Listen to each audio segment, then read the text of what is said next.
Boa tarde, tudo bem?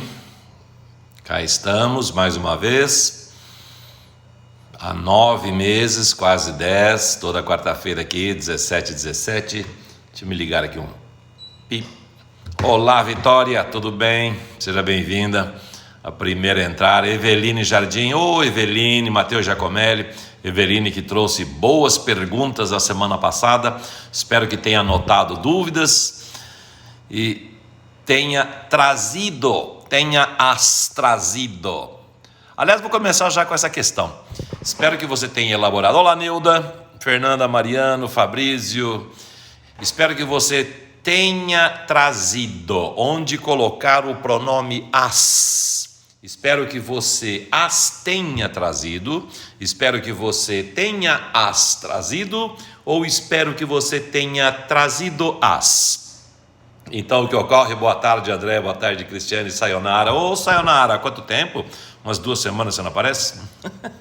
Então, tenha trazido é uma locução verbal que forma o tempo verbal composto.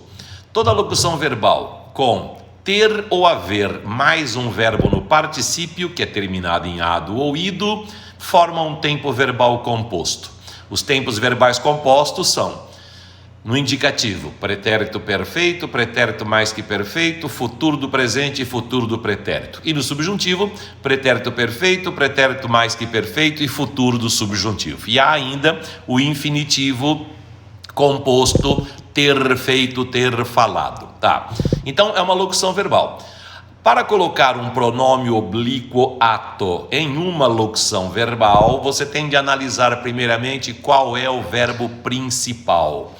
Se o verbo principal estiver no infinitivo, terminado em ar, er, ir, ou no gerúndio, terminado em ndo, pode haver ênclise. Ele estava aguardando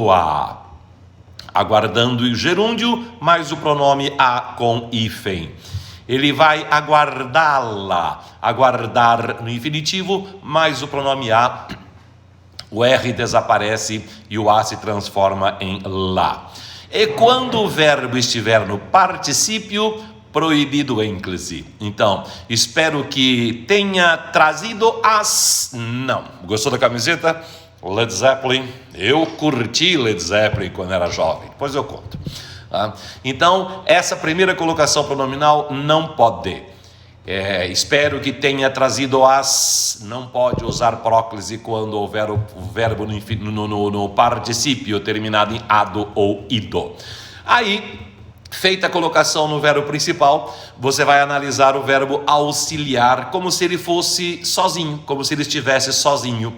Se houver palavra atrativa, próclise obrigatória. Se não houver palavra atrativa, aí ênclise no auxiliar e não solto, como modernamente ocorre muito, não solto no meio da locução, apesar que já há gramáticos aceitando isso, mas o concurseiro tem que tomar cuidado. Tá? Quando houver ênclise no auxiliar, tem que ter hífen também. Espero que, esse que é uma conjunção integrante. Todas as conjunções subordinativas são palavras atrativas. Então, espero que você as tenha trazido. A maneira como nós brasileiros falamos é equivocada. Geralmente comumente nós falamos, espero que você tenha as trazido. É muito comum esse uso do pronome oblíquo entre 2 verbos formando uma locução verbal. Disse e repito, já há gramáticos aceitando essa colocação, porém no português brasileiro. Português europeu, jamais. Mas os concursos em geral não aceitam essa colocação. Eu disse em geral. Já vi questões de concurso em que o pronome no meio lá solto, eles aceitam na boa, essa é a resposta, beleza e tal. Aí o concurseiro tem de procurar qual é o absurdo, né? Se for a sinalha errada ou a sinalha certa, tem de procurar os absurdos e ficar com aquilo que seja menos absurdo. Aliás, por falar em absurdo, olha só o que a Eveline mandou para mim esses dias. Eveline mandou para mim assim: professor, Eveline faz parte do nosso grupo no Telegram. Vocês que cá estão pela primeira vez, não conhecem o grupo do Telegram, procure lá, Gramática Online. Eu mudei de nome, tirei Gramática de Us Catarina e coloquei Gramática Online, não sei nem porquê. Aliás, eu estou sem equipe técnica agora, estou sozinho, e sei lá porque eu resolvi mudar de nome. Nem sei se deveria ter mudado, aceito sugestões. Aceito a opinião de vocês. Deixo de Us Catarina ou deixo Gramática Online? Vou perguntar isso lá no Telegram e no Instagram, que eu mudei tudo. Instagram coloquei Gramática Online, no YouTube coloquei Gramática Online. Bom, tudo bem. Rompi com a equipe técnica, estou sozinho agora. A comunidade Gramática de Us Catarino não existirá mais. Farei algo diferente, não sei o que ainda, estou pensando, não sei o que vai rolar. Eu sei que continuarei fazendo o trabalho que sempre fiz como escoteiro, sempre alerta. O escoteiro nasce para servir a comunidade, e cá estou eu para isso. Pronto, já nem sei mais o que eu estava falando. Então, aceito a sugestão do nome, fica Gramática Online ou fica Gramática de Us Catarina. Mas veja só o que a Eveline, ela mandou assim: professor, a palavra prioridade é numeral ordinal? Eu falei, não, lógico que não, né? Não é numeral ordinal. Por quê? Porque houve um concurso que trouxe prioridade como numeral ordinal. Eu falei, não, está errado esse concurso. Esse concurso realmente furou a questão. Impossível que a palavra prioridade seja numeral ordinal. Muito bem. Só que aí ela me mandou a questão. Falou, professor, dá uma olhada na questão aqui. Tá? E aí eu vou ler a questão para vocês. Tá lá assim, ó. A frase a seguir que apresenta um numeral ordinal é... Tá lá, preste atenção, hein? Pense aí. Qual frase tem um numeral ordinal?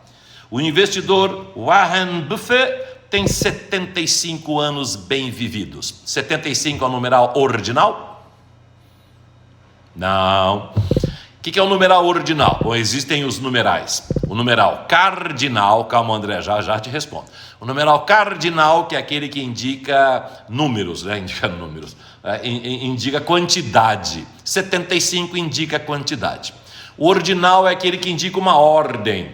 Por exemplo, ordem de chegada. O primeiro, o segundo, o terceiro, o quarto, o 75º. 75 é cardinal, 75º é ordinal. Multiplicativo, dobro, duplo, triplo, tríplice, quádruplo, quíntuplo, sextuplo, etc.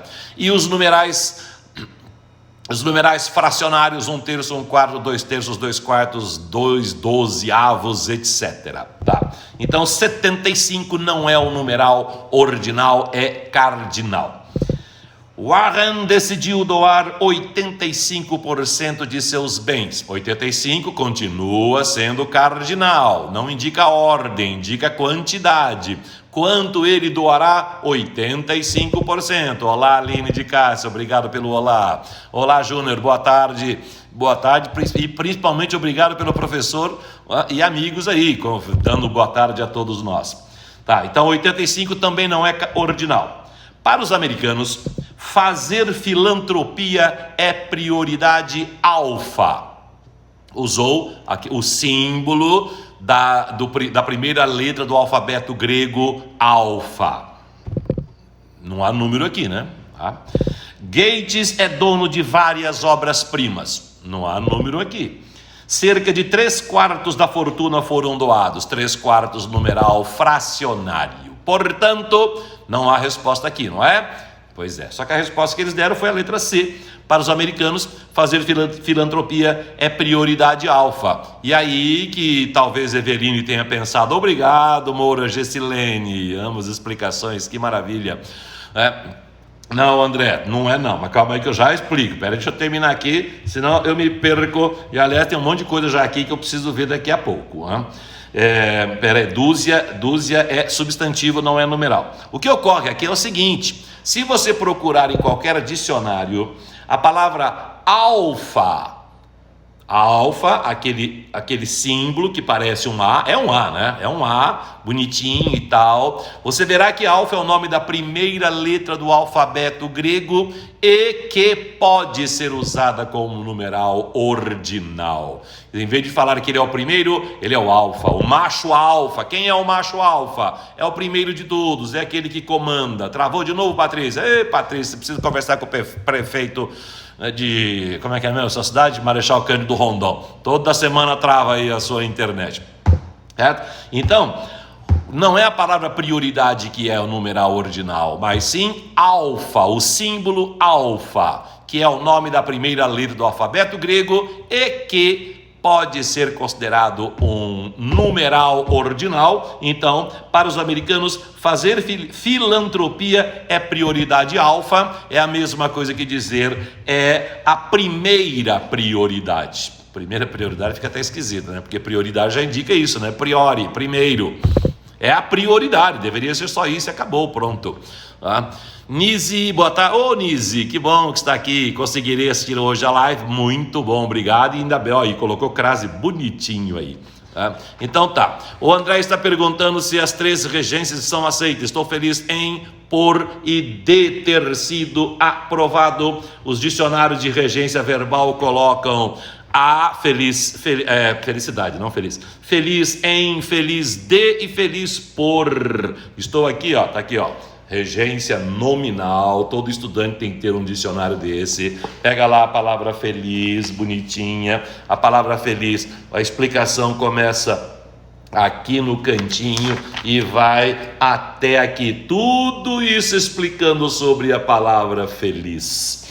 E aí diz, feliz é o A, feliz A mesmo, não só felicidade. Feliz em, feliz.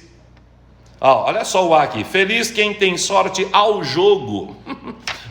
Infeliz aos amores, infeliz ao jogo. Então, o Celso Pedro Luft admite a preposição a no infeliz também. Mas aí vem, observação, com a construção é sintaxe lusitana, ou seja, os portugueses é que usam feliz a algo. Nós brasileiros aceitamos as 3 regências, feliz, e aqui está... Bom, aqui ele explica tudo, feliz com, inclusive, feliz contente, satisfeito com a sua sorte, feliz com a sua sorte, feliz de ter vencido uma competição, feliz por gozar tais momentos, feliz em gozar aqueles momentos. Então, as 3 preposições são adequadas, inclusive a preposição a em Portugal. Aí algum aluno pode perguntar, mas professor, tudo bem, a gente aqui está acostumado a falar estou feliz por isso, estou feliz em conseguir isso, feliz de conseguir isso. Mas e se cair em algum concurso feliz a? Pois é, você tem de analisar o edital do concurso. Se o edital do concurso, por exemplo, fala bibliografia base com hífen, Bechara ou Segala, ou o AIS, ou dicionário de regência Celso Pedro Luft, aí você tem de aceitar. Não é porque é lusitana, mas é língua portuguesa. Aliás, a reforma ortográfica existe exatamente na tentativa de unificar as línguas. Olá, Aline, tudo bem? Samuca Vasconcelos também, Cris Gomes, 74, sejam bem-vindos. Unificar a ortografia, esse é que é o problema. Unificar a ortografia e se esquecer do resto. Aliás, por falar em se esquecer de alguma coisa, os que mudaram a língua portuguesa, os que mudaram a ortografia, obrigado, Cambuí, está feliz por acompanhar a aula, e eu estou feliz de você estar aqui, estou feliz em vocês estarem aqui. Então, o problema é do porquê. Por quê? Há 4 porquês na língua portuguesa, junto com acento é substantivo, o porquê, um porquê, este porquê, junto sem acento é conjunção que indica explicação, causa ou finalidade. Porque separado e sem acento pode ser preposição mais pronome relativo, a causa porque luto, ou pode ser pode ser preposição mais pronome interrogativo. Por que você falou isso? Tá? Só que, numa discussão nossa lá no Telegram, nós vimos que em Portugal eles admitem porque separar, porque junto com acento como advérbio interrogativo. Nós aqui no Brasil dizemos: por que você fez isso separado e sem acento? Porque você fez isso por alguma razão. Então há a preposição por e o pronome que é interrogativo. Por exemplo, você poderia perguntar: que você fez? Que você fez, pronome interrogativo, pronome indefinido interrogativo, ponto de interrogação. Por que você fez isso? Pronome indefinido interrogativo com a preposição por, mas o português europeu diz porque você fez isso junto com acento. Essa é só uma curiosidade, duvido de que os concursos cobrem isso dos alunos, porque no Brasil, aliás, se procurar no Instagram as questões mais discutidas é o uso do porquê. Aliás, o meu site Gramática Online, antigamente, havia na primeira página, na homepage, havia, quando o cidadão entrava, via a primeira coisa, quais eram os assuntos mais pesquisados, porque aí ele já nem precisaria escrever. É esse mesmo, é essa a minha dúvida. Clique, já iria para a dúvida. E o número 1 foi por muito tempo uso do porquê. Tá? Bom, o André perguntando se as construções junto com, juntamente com ou em conjunto com, se são consideradas pleonasmo. Então, o que ocorre é que, vou pegar de novo, eu gosto de fazer isso, matar a cobra e mostrar a cobra morta. Em vez de, eu acho que, tá aqui, junto... junto a, junto de. Então, estar junto a algo, junto de algo. Era Maria junto à correnteza com crase. Lavava as roupas de menino Jesus. Quintana, Parará, Pururu. Esgueirou-se até junto da pia. Então, a e de. E aí vem com. O rapaz saiu junto com a namorada, apresentou-se no baile junto com o namorado. E vem a observação, combinado com a ou com, usa-se hoje como invariável, advérbio, portanto. Então não vai dizer, ela estava junta com o marido, ela estava junto com o marido, junto do marido. Então, segundo o dicionário de regência nominal Celso Pedro Luft, não há pleonasmo. André, o que é pleonasmo? Pleonasmo não é uma coisa errada. Existe o pleonasmo, que é uma figura de linguagem. Figura significa o quê? Que o autor de um texto tem a liberdade de usar a figura, é estilística. Inclusive o nome da matéria é estilística. É estilo. Alguns cidadãos gostam de metáforas. Outros gostam de pleonasmo, outros gostam de eufemismo. Então o pleonasmo não é uma coisa errada.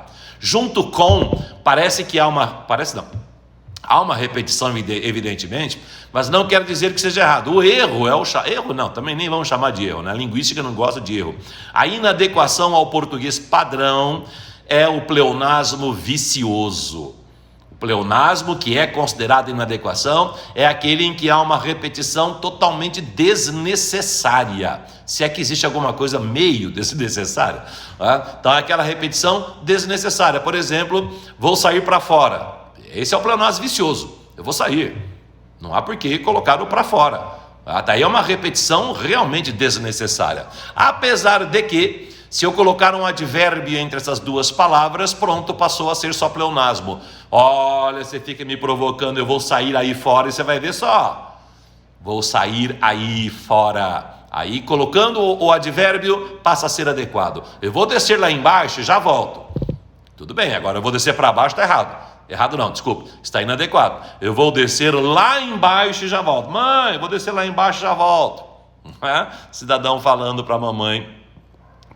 Então, André, é pleonasmo? Sim, porque é uma repetição, mas não é erro, não é pleonasmo. Aliás, existe o pleonasmo, existe a redundância. Redundância não é a repetição de palavras apenas, mas redundância, por exemplo, num texto. Numa redação, por exemplo, o cidadão tem que tomar cuidado com as redundâncias, quer dizer, ele tem que tomar cuidado para não repetir a mesma informação, para não repetir a informação uma, duas, três, quatro vezes. A Patrícia dizendo: André, você não me falou uma vez que a live não havia crase? Não, Patrícia, porque o que é live? Live é uma palavra inglesa, mas que tem o sentido de aula ao vivo, certo? Então aí, eu não me lembro quem foi a pessoa, eu gosto de assistir a live. Quem assiste a algo. Live, como o sentido é de videoaula, é feminina. Você gosta das videoaulas, Patrícia? Observou que eu usei o artigo? Você fala: sim, eu gosto da videoaula a que assisto toda quarta-feira. Então, eu assisto a videoaula com um acento indicador de crase. Eu assisto a live, apesar de live ser uma palavra estrangeira, já é usada, tanto que vocês devem se lembrar da época em que a minha ex-equipe técnica não queria que eu usasse videoaula. Agora eu vou usar só videoaula. A minha equipe me obrigou a usar somente live e eu continuei usando videoaula, tá? Então há crase sim, Patrícia.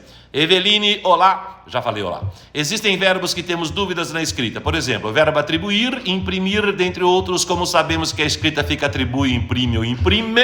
Bom, simples. Você não tem que pensar no verbo. Por quê? Os verbos estão terminados em ir. Pegue um verbo. Aliás, existem duas famílias aqui. Primeiro, o imprimir é terminado em ir.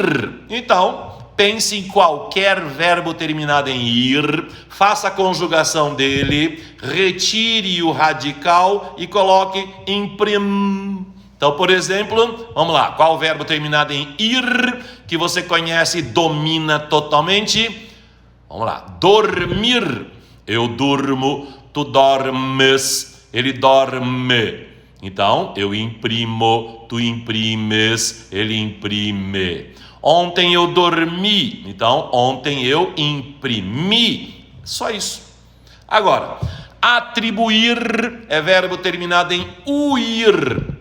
Há uma regra especial. Se você é jovem, pelo que eu estou vendo aqui na sua fotinho, você é jovem, então você deve ter terminado o ensino médio há pouco tempo.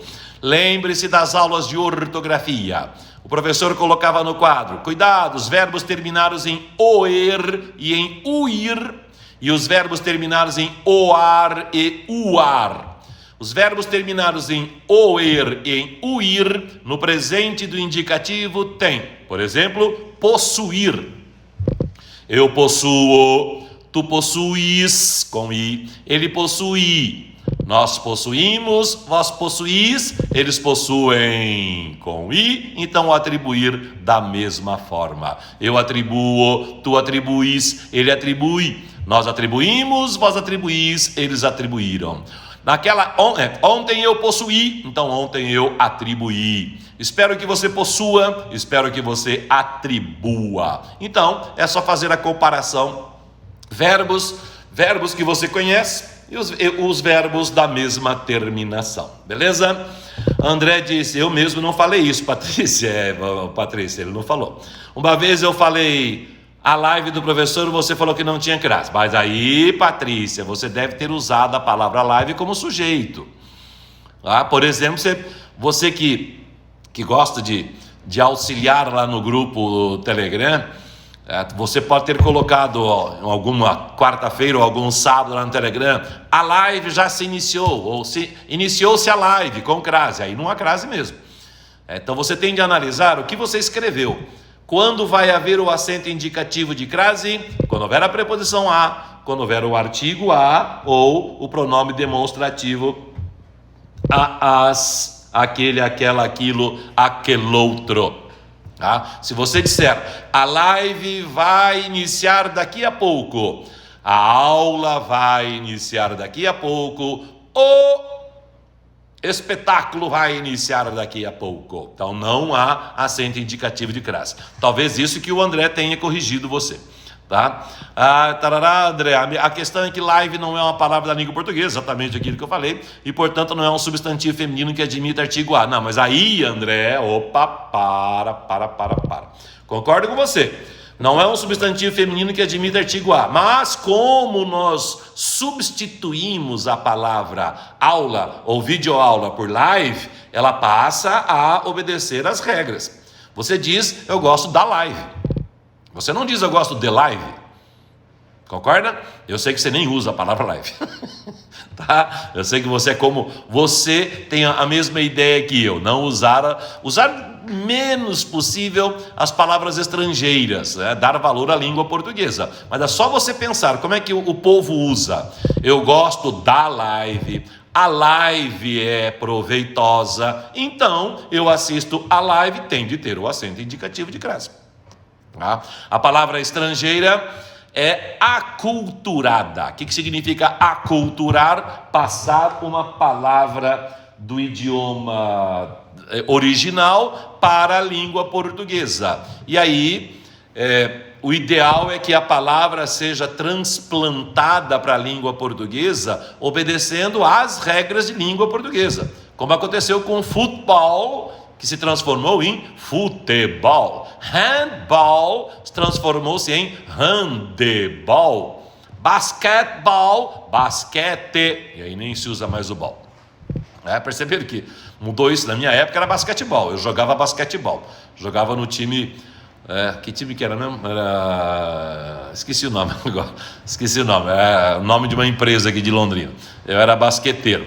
Alto, 1,83m, ágil. Eu jogava que era uma coisa de louco. Eu era péssimo. Então, basquete. Então a palavra tem que ser transplantada para a língua portuguesa, obedecendo às regras gramaticais e ortográficas. Melhor dizendo, só ortográficas, não gramaticais. Modernamente isso não é utilizado, como acontece com online, apenas colocamos o hífen, não há a tradução line, é o que deveria ser, site, ou escrever site ou sítio, ficaria esquisito, mas nós nos acostumaríamos, tá? Delivery, tá? Off. Então não podemos mais brigar contra isso. Inclusive eu estava lendo o Segala agora há pouco, e o Segala, aliás, o Segala ele está meio parado no tempo. Há umas regras do Segala aí que continua parado. Ele aceita o cordeiro com hífen ainda. Ele não leu, porque a sua equipe não leu o acordo ortográfico, a reforma ortográfica. Cordeiro não tem hífen, cordeiro é tudo junto, coerdar é tudo junto. Então eu estava lendo exatamente algo parecido com isso, sobre pluralização de substantivos, e ele ainda fica naquela de, por exemplo, pombo correio, ele admite pombos correio, e aí lá embaixo ele coloca que alguns gramáticos admitem, hoje já, aliás, desde a década de 1980, o dicionário Aurélio coloca pombos correio ou pombos correios. E hoje quase todos os gramáticos aceitam, todos os dicionários aceitam. Patrícia, professor, quer namorar comigo, está errado, mas qual seria o certo? Quer me namorar? Então o que ocorre é o seguinte, Patrícia. A regência primitiva do verbo namorar é verbo transitivo direto. O que significa isso? Significa que o verbo não tem preposição. Está escrito aqui, ó. Namorar é transitivo direto. Namorá-lo. Procurar inspirar amor a alguém. Cortejar. Requestar, que é a mesma coisa que cortejar. Desejar ardentemente. Não é só, então, o namoro entre duas pessoas. Eu até brincava em sala de aula, quando eu ainda era professor de sala de aula, dizendo que o cachorrinho passava pelo açougue e via aquele frango, ele ficava namorando o frango, desejando ardentemente. Cobiçar, por exemplo, cobiçar um emprego, ele namora o emprego. Fitar algo com insistência e vontade de o possuir, namorar uma joia, namorar um brinco, namorar uma pulseira. e assim por diante, tá? Então o que eu disse, a regência primitiva é verbo transitivo direto, só que modernamente a população usa o namoro com Maria, e aí vem a observação de Celso Pedro Luft, a regência primitiva é de transitivo direto, namorá-lo, aliás no sentido de inspirar amor, evolução que é de enamorar. Puristas condenam, então aí que vem, ó, o que é o purista? É aquele que defende a gramática. Eu sou um purista, eu defendo a gramática padrão. Puristas condenam, por isso, a regência namorar com, que no entanto é normal, considerando-se os traços companhia, encontro e conversa, uso perfeitamente legítimo, moldado em casar com ou noivar com, que aí ele coloca aqui como dizeres do Aurélio. Quer dizer, então o dicionário Aurélio admite o namorar com. Tá? E aí ele coloca exemplos aqui, José Lins do Rego, Dr. Carmo namorando agora com aquela sem vergonha, Bernardo Ellis, o promotor namorava com a filha do coronel. Quer dizer, então, o que é que Celso Pedro Luft demonstra? Que a regência primitiva é verbo transitivo direto, essa que tem que ser cobrada nos concursos. Então, o estudioso, o concurseiro, o vestibulando, tem de estar preparado, sabendo que é verbo transitivo direto. Porém, os concursos modernos podem trazer os ditos atuais, os dizeres atuais. Então, é aquela velha história da linguística. A linguística diz, não se deve dizer isso está errado. E sim, isso está inadequado ao padrão culto da língua. Porém, o brasileiro usa, então algum concurso pode cobrar. Esses dias mesmo, numa aula de sábado, nós vimos algo semelhante a isso. E discutimos isso lá no Telegram. Eu não me lembro bem qual era, mas era mais ou menos como isso. Era assim, era uma questão que dizia assim, por exemplo, namorar, né? Patrícia quer namorar com o dentista de sua irmã. Então a Patrícia quer namorar com o dentista de sua irmã. Aí o concurso elabora uma questão assim. Nessa frase apresentada, o verbo namorar é... O que ele é, Patrícia? Verbo transitivo direto ou verbo transitivo indireto? O que você responde? Na frase que eu apresentei, ele está usado como verbo transitivo indireto, porque ele está usado com a preposição com. Certo?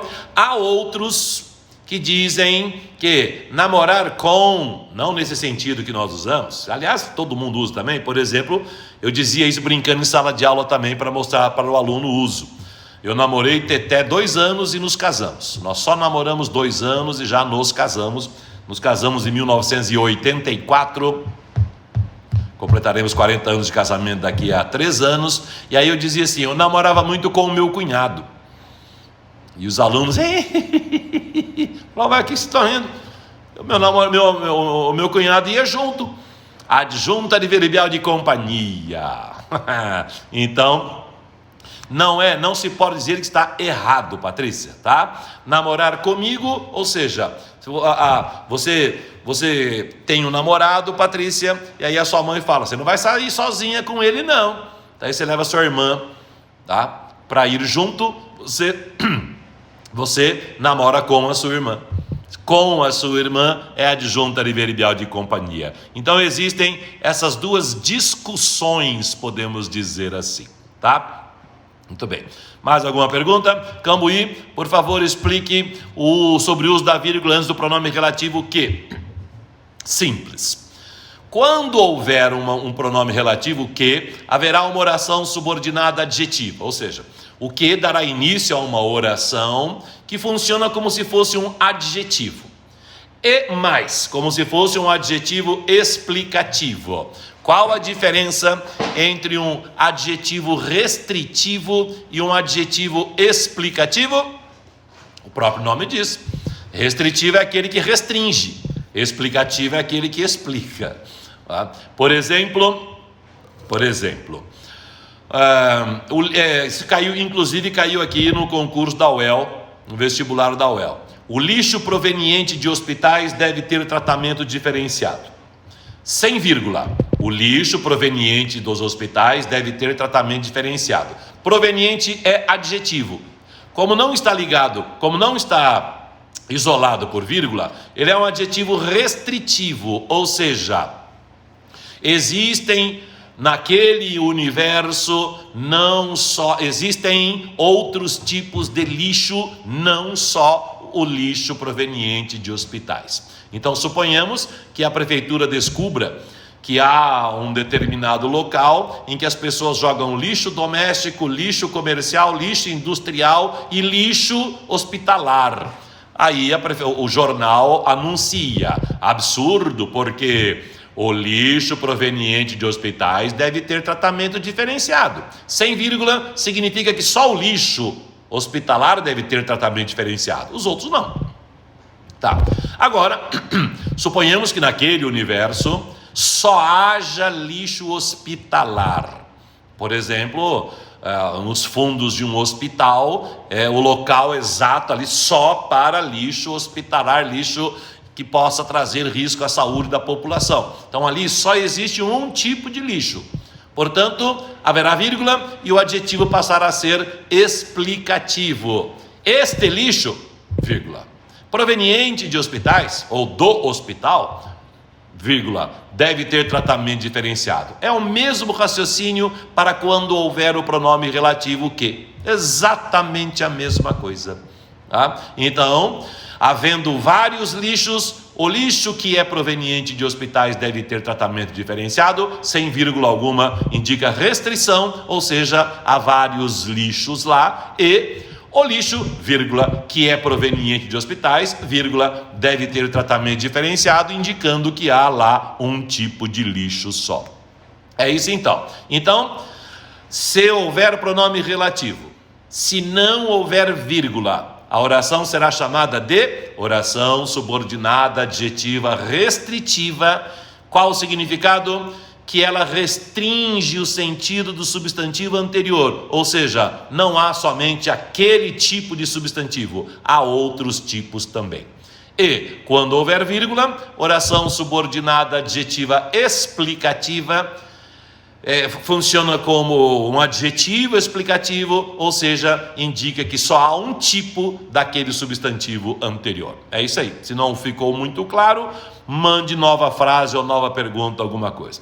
E o André, não uso live de modo algum. Eu sei. Tá? Rogério dizendo, comi meia maçã. Nesse caso, meia é numeral ou adjetivo. Aí é uma questão. Bom, meia. Bom, o que você fez? Havia uma maçã. Você cortou a maçã ao meio e passou a ter metade da maçã. Então, meia maçã, adjetivo. Peraí que eu fiz alguma coisa errada aqui. Tá. Meia maçã, adjetivo, se você pensar somente naquele corpo, vamos dizer assim, tá? Agora, se você pensar na unidade, você tinha uma unidade, cortou, passou a ter 0,5 maçã. Você escreveria isso? Eu comi 0,5 maçã? Não. Então a palavra meia aí, no caso, está mais para adjetivo do que para numeral, mas como eu disse no começo, que eu até vim aqui, ó. Olha lá, ó. Aqui, ó. Peraí que eu vou ler para você, ó. Tá? Eita. Adjetivo. Aqui, ó. Observe que os próprios dicionários trazem algo parecido, ó. Adjetivo. Aquilo que tem aproximadamente a metade da quantidade. E aí lá embaixo, eu estou no aulete aqui, tá? Numeral, metade da unidade ou de um todo. Qual a diferença da explicação? Qual a diferença da explicação? Metade, adjetivo que tem aproximadamente a metade da... Meio que tem aproximadamente a metade da quantidade ou até duração normal de algo. Por exemplo, meia hora.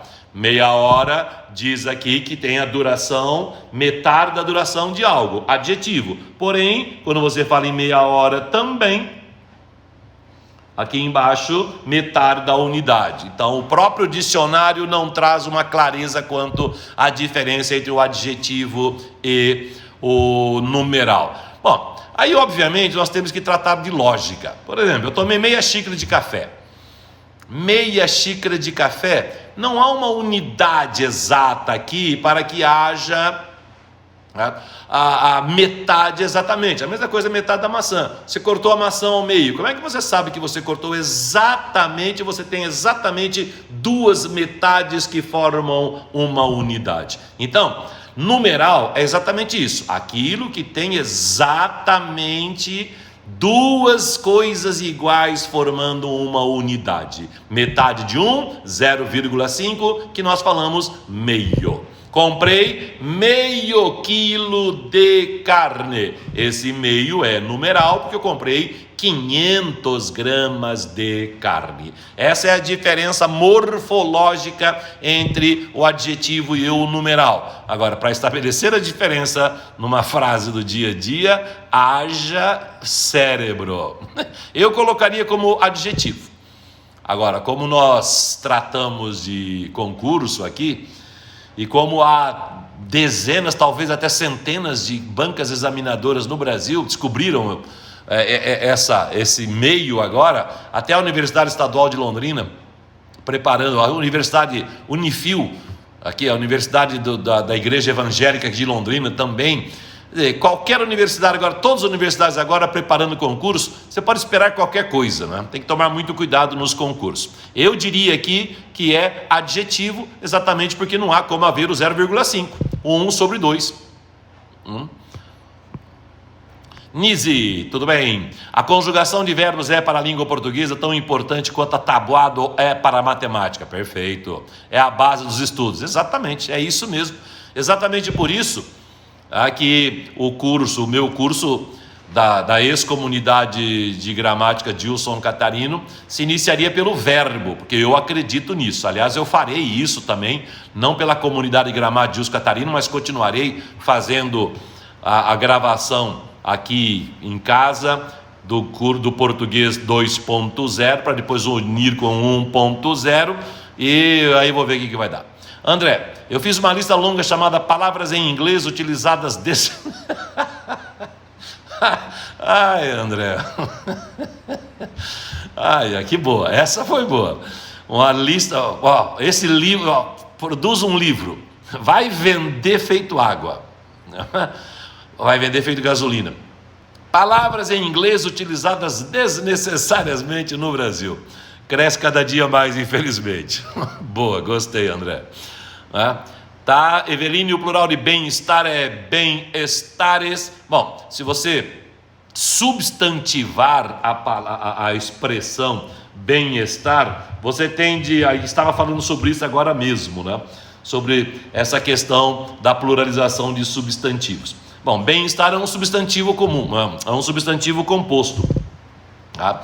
Eu quero o seu bem-estar. Estar é verbo, então bem é advérbio. Se é advérbio, é invariável. Não varia a palavra bem. Então, estar, a parte verbal admite plural. Os dizeres, os falares. Então, uma pluralização de bem-estar ficaria bem-estares. Os bem-estares, esquisito porque nós nunca usamos isso. Tá? Mas muitas pessoas também acham esquisito pluralizar os saberes, os dizeres. A Nise dizendo, eu escrevi live, mas também evito usar os termos em inglês, professor. Beleza, eu prefiro a videoaula, ou aula mesmo, né? Para que indicar, logicamente, se você está aqui no Instagram, sábado você está lá no YouTube, é óbvio que é uma videoaula. Não é? Então eu não preciso dizer isso. Olha, a nossa aula de sábado será sobre pontuação. Para que dizer que a nossa videoaula de sábado, se todo mundo sabe que é pela internet, que é pelo YouTube? Não há necessidade. Tá? Tarará, Neuza, Nuria entraram, blá, blá, blá. Gostei, o Rogério. Ô Rogério, gostou da camiseta também? Pois é, da minha época. Nasci em 1959. Então, na década de 1970, eu era jovenzinho, 14, 15 anos, e curtia o rock americano e inglês, pouquissimamente divulgado no Brasil, porque não havia televisão, rede direta de televisão mundial, né? Então havia, por exemplo, eu me lembro da época que eu tinha 15, 16 anos, aos sábado à tarde, sempre havia, acho que era na Globo mesmo, uma apresentação de clipes das grandes bandas da época, Led Zeppelin, Pink Floyd, Rolling Stones, The Who, eu sempre fui roqueiro, era cabeludo, meu cabelo era por aqui assim mais ou menos, não, isso aqui ainda não era, não havia isso na época ainda era paz e amor, e não havia disco para vender também, pouquissimamente, o vinilzão caro pra caramba, dificilmente alguém tinha em casa. E a Ivani disse que ia falar a mesma coisa. Opa, gostaram do Led Zeppelin? Anísio, antigamente as moças namoravam na sala de estar com os pais, ou seja, com a presença dos pais. Exatamente, é a história do adjunto adverbial de companhia. Tá. Vamos ver se há alguma pergunta. Rogério, acho que você corrigiu lá embaixo, né? Obrigado, não que um homem dizer obrigada, e aí eu não vou nem discutir isso aí, porque não tem nada a ver. Tá, ótima definição do quê? Do adjunto adverbial de companhia, é verdade, realmente, gostei da definição dela. Muito bem. Vamos ver se há alguma pergunta aqui dentro. Nenhuma pergunta aqui. Ainda temos 14 minutos de aula. Vocês fizeram bastante. Não sei se eu deixei alguma pergunta para trás aqui. Como eu falo muito, quando eu dou uma explicação um pouco mais longa também, pode ser que alguma pergunta tenha ficado para trás. Se ficou, por favor, reescreva, que responderei imediatamente. Tá? Muito bem. Então, eu ia falar uma coisa, não, vou falar agora uma coisa. Quando eu li ali, Aaron, sei lá como é a pronúncia do cidadão lá, Warren Buffett, eu me lembrei de bofetada, bofete ou bofete. As duas pronúncias são adequadas. Tanto pode ser dar-lhe-ei um bofete, quanto dar-lhe-ei um bofete. As duas expressões, as duas maneiras de falar são adequadas. A minha curiosidade é saber quanto ao nome da cidade no interior de São Paulo, como é que eles chamam, bofete ou bofete? Deve ser bofete, né? Eu não sei, nunca pesquisei isso. Cambuí Júnior dizendo, não consegui encontrar dicionário de regência verbal, nem na internet? Você procurou já na internet lá? Esse aqui, ó, Dicionário Prático de Regência Verbal, Celso Pedro Luft. Aliás, há pouco tempo, Cambuí, eu encontrei o do Francisco Fernandes. Espera um pouquinho.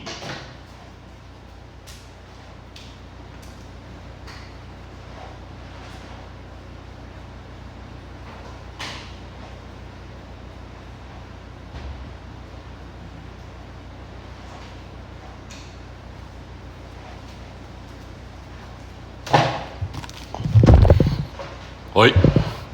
Há pouco tempo, Cambuí, eu comprei esses dois aqui, ó. Dicionário de Regimes de Substantivos e Adjetivos, de Francisco Fernandes, editora Globo, e ó, observe, novinho, foi há muito pouco tempo, há meses, tá? Aqui, Dicionário de Verbos e Regimes, de Francisco Fernandes, da editora Globo também. Achei esse também, ó, Dicionário de Regência Nominal, de Alfredo de Carvalho. Eu sei que você quer esse aqui, tá? Eu sei. Você quer do Celso Pedro Luft. Mas, se você não encontrar do Celso Pedro Luft, pode comprar do Francisco Fernandes, que é praticamente a mesma coisa. Pequeníssimas diferenças, mas eu acredito que pela internet você consiga o Regência Nominal. É a editora Ática. Procura na editora Ática. Mas o André tem o arquivo de regência verbal, se eu não me engano. Tá? Vamos ver, vamos perguntar para o André, o André está aqui, ele pode falar para você. Tá? Então, Eu digo, é o que eu disse agora há pouco, né? A indicação, regência, o que os concursos usam é o de Celso Pedro Luft, mas se não encontrar, pegue o Rosinha, do Francisco Fernandes, antigo, barbaridade, porém não mudou. Nada mudou na língua portuguesa, ó. É a 45ª edição, é novinho, Editora Globo, 45ª edição de 2008, essa edição aqui.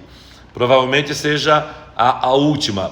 A primeira edição foi de 1940, mas não mudou a regência verbal de 1940 para cá. Não houve, um verbo perdeu a preposição. Não. Pode ter havido algumas mudancinhas, sim, mas muito tênues, mas eu acredito que você encontra na internet sim. Cambuí, eu vou dar uma olhadinha até na internet aqui, tá? Vou até colocar aqui, ó, Celso Pedro Luft. Pedro Luft. Eu acabei de ver aqui, ó, PDF inclusive, tá? Só colocar lá já aparece, ó, Celso Pedro Luft, ó, Pin Shops.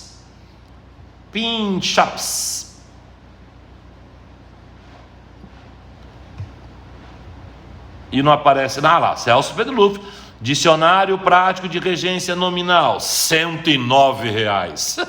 Que é isso? Que absurdo. Dicionário de regência verbal, R$200. Então, sim. Aí, ó, duzentão, cara. Que é isso? Que absurdo. Mas, ó, na Amazon, Celso Pedro Luft na Amazon, você encontra também, tá aqui, ó, dicionário prático de regência nominal, R$90. Tá? Então tá aqui, tá a prova. Dicionário prático de regência verbal não disponível na Amazon, mas tá a prova aqui de que você encontra na internet sim. Encontra PDF, o André vai passar para você aqui. Professor, explique-nos aquela questão do pronome o em casos como não o a. Não tem que explicar. Vou explicar. Ocorre o seguinte: o verbo haver, quando significar existir ou acontecer, ou quando indicar tempo decorrido, não tem sujeito, certo? É uma regra especial, uma regra meio esquisita. Nenhum aluno entende por quê, nem eu. Porque você fala, existiram problemas, beleza. Sujeito, o que é que existiu? Problemas, sujeito simples. Regência, aquilo que existe, verbo intransitivo. Aí, sabe-se lá por quê. Houve problemas, o verbo haver não tem sujeito, ninguém entende por que isso, porque não poderia, não, lógico que a questão é etimológica, né? A questão é lá de trás, nós não podemos simplesmente mudar como alguns dizem, mas por que não muda essa porcaria? Não é assim, a mudança não pode ser radical, tem que respeitar as raízes e tal, aquelas coisas todas, tá? O cidadão tem que ler Said Ali, o grande estudioso da língua portuguesa do início do século XX, tá? Então não pode mudar assim. Muito bem, houve problemas, o problemas agora não é sujeito. Por quê? Porque o verbo haver é impessoal, ele não tem sujeito quando significar existir ou acontecer, ou quando indicar tempo decorrido. E aí, regência, ele é verbo transitivo direto. Se ele é verbo transitivo direto, tem objeto direto, certo? Então, houve problemas. Problemas não é sujeito do verbo haver, e sim seu objeto direto. E aí, qual pronome você usa para substituir o objeto direto? O, a, os, as. Portanto, quando você diz existiram problemas, problemas é sujeito, existir é verbo intransitivo, e aí você substitui problemas por eles. Eles existiram. Houve problemas, problemas não é sujeito, é objeto direto.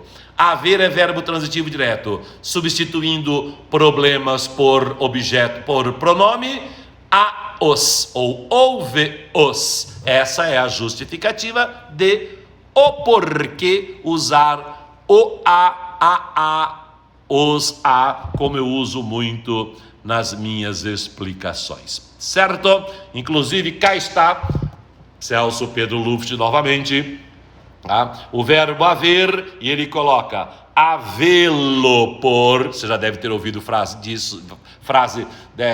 com esse tipo de construção aqui, havê-lo de, houveram por, haviam-no por sábio, quer dizer, tinham-no por sábio, haviam-no por sábio, é um verbo que traz um predicativo do objeto, inclusive.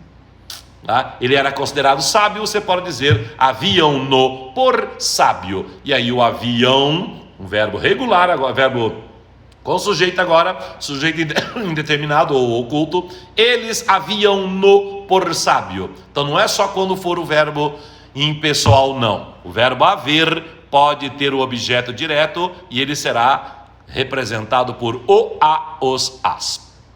Tá. Então o Cambuí já falou. André, tem o arquivo do PDF. Você tem dos dois, André? Lá no Telegram você colocou só do Regência Verbal. Põe o nominal também. César William entrou, o Cambuí agradeceu. Manda aí, André. Tem os links para copiá-los, compartilhe lá no grupo. Cambuí, se você não faz parte do grupo, entre lá. Agora é Gramática Online. Vocês não me responderam se vocês querem que continue de uso catarino, se muda para Gramática Online mesmo. Obrigado, professor. Pesquisei em vários sites da Regência Verbal. Pois é, eu achei aqui por R$200, né? Então, R$200 é uma cacetada, né? Mas se pesquisar bem, na sua cidade não tem sebo? Aqui em Londrina tem um sebo maravilhoso chamado Sebo Capricho. Esses livros você encontra em sebo. Aliás, há sebo na internet também. O André dizendo, não, eu me referi ao uso do pronome o para retomar uma oração ou um adjetivo. É que você colocou o verbo haver. Eita, expliquei tudo desnecessariamente. Não o a. Então é que você perguntou do verbo haver. Tá, então o que ocorre é o seguinte. É outra explicação então. A explicação é a seguinte. E tem tudo a ver com isso que eu acabei de falar agora, tá? Todo verbo transitivo direto terá um objeto direto, perfeito? O objeto direto pode ser representado por o, a, os, as.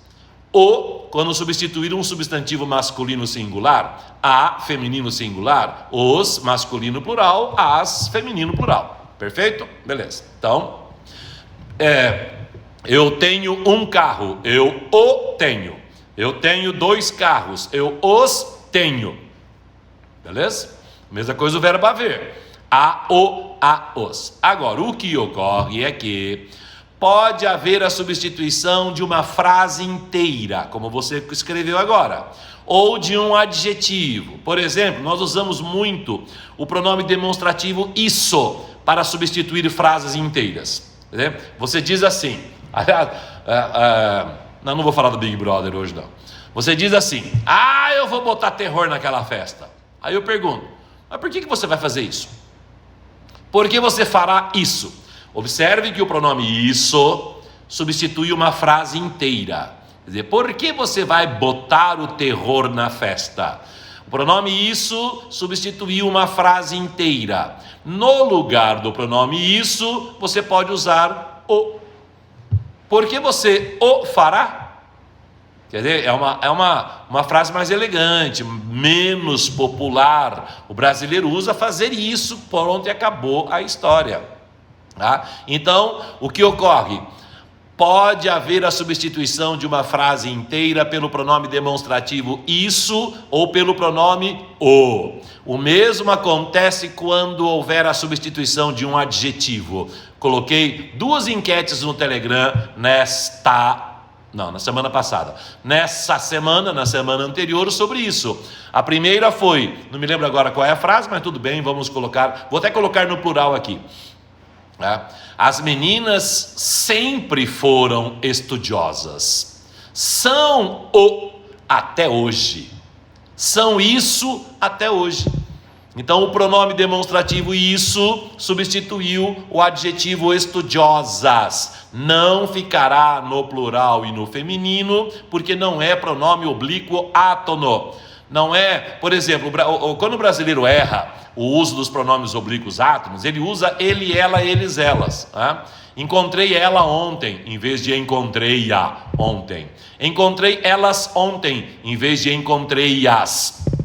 Ninguém falaria, elas sempre foram estudiosas. Elas são elas ainda? Não. Elas são elas ainda? Não. Elas são isso ainda. Ou seja, elas são estudiosas. O pronome isso substituiu estudiosas e aí pode usar o pronome o. E aí a última enquete que eu coloquei anteontem, não me lembro agora que dia, há uns 2, 3 dias, foi: vocês são descendentes de portugueses? Somos isso. Sim, somos isso.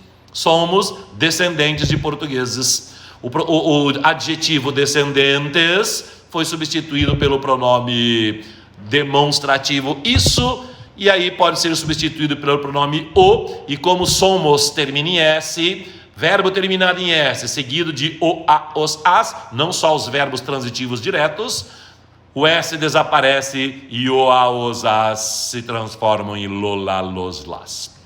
Perfeito. Então agora sim, respondida a dúvida. Uso bastante o Kindle, pode ser que tenha no formato digital, pode ser, Jefferson, eu não pesquisei no Kindle. Eu tenho gramáticas no Kindle e no Kobo. Kobo é da livraria Cultura.